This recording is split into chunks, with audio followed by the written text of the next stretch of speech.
and my wrestling connection is that I used to watch wrestling. I wrestled too. That's another sport I did, and um, was a casual. I'm talking now, age 10 to say 18. Casual. Always loved the guys who did real wrestling moves like that you would see in the Olympics, and Mil Mascaras was my hero. I don't know if your listeners know who that is, but he Mm-hmm. was the guy. I Mil mean, to me, Mascaras.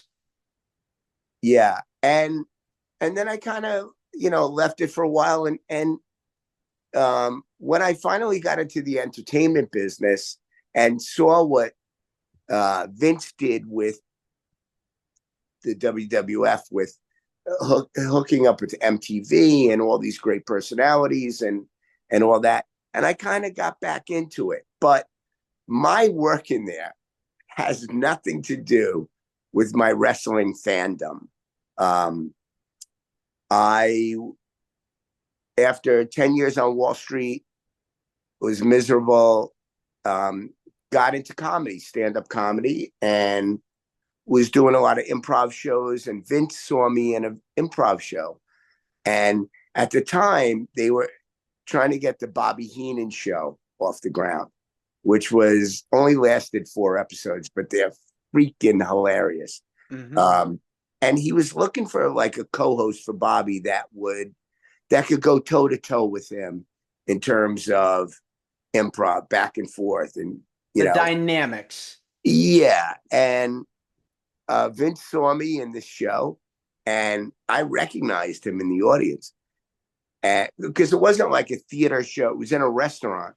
There were Mm-hmm. 6 different dining. It was a murder mystery, 6 different dining rooms, and um, so it was small. Each room probably had 30 people in it. So you can, and the lights. There was no like stage lighting, or it was a restaurant.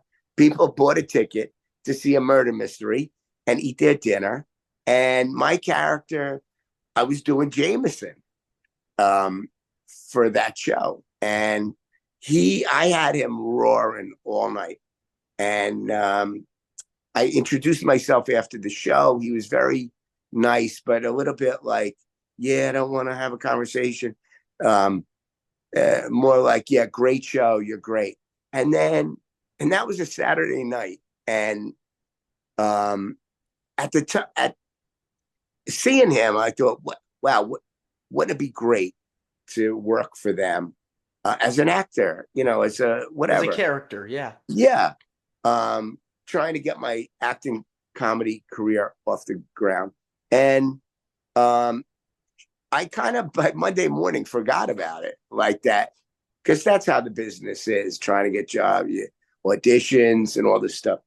And sure enough, WWF called the restaurant, the producers of the show, and said, "How do we get in touch with Jameson? We want him to come in." And they called. And that Monday afternoon, after the Saturday he saw me, I had a contract with them, which was cool. It was great. I had a blast. Um, it was only like 3 years if you take out the time for when I was off contract.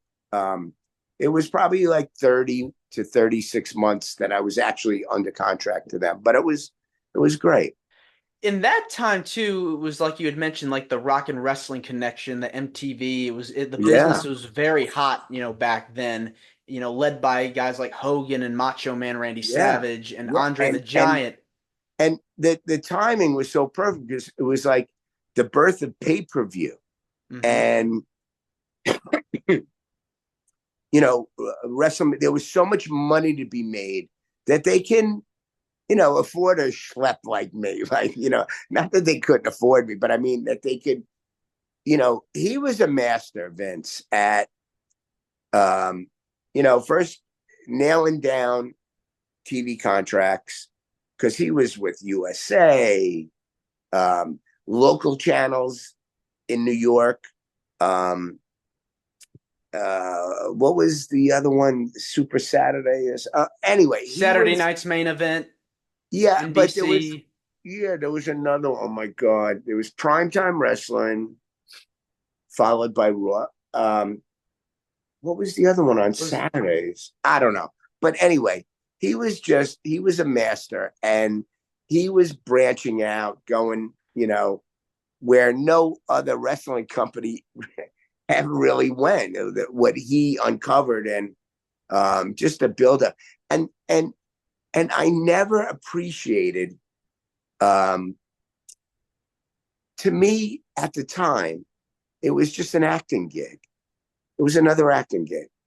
I went in, tried to do what they were looking for me to do, and um, never really grasped how far reaching, worldwide, even, professional wrestling is. And it's I was, mainstream. I was gone 20 years before it was brought to my attention, through Facebook and all the social media, and the internet. Through the internet, there was a long period of time where nobody knew who the actor was that played Jameson, and there was like a search going on. And people would call me up, and I would be like, "Yeah, yeah, I don't want to entertain." Again, I'm still in the 20th century. I'm still social media. I was, and I did not like. I don't understand. I had no idea until people reached out, and one of the guys was Joe Bruin. I don't know if you know that name, who runs the New England Professional Wrestling Hall of Fame.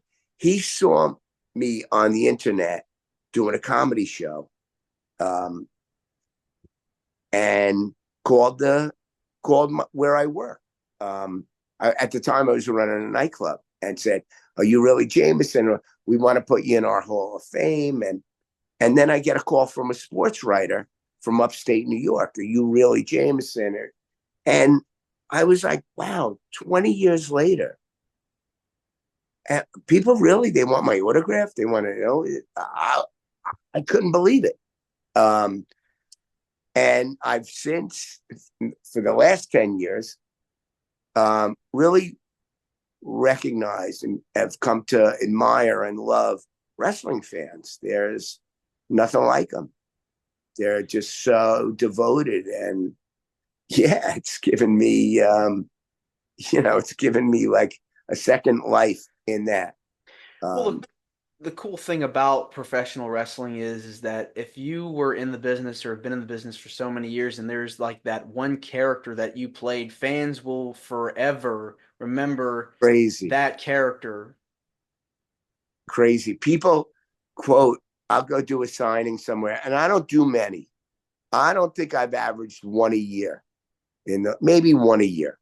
Um, but people come up, and they say the lines that I did on the Bobby Heenan show or Prime Time.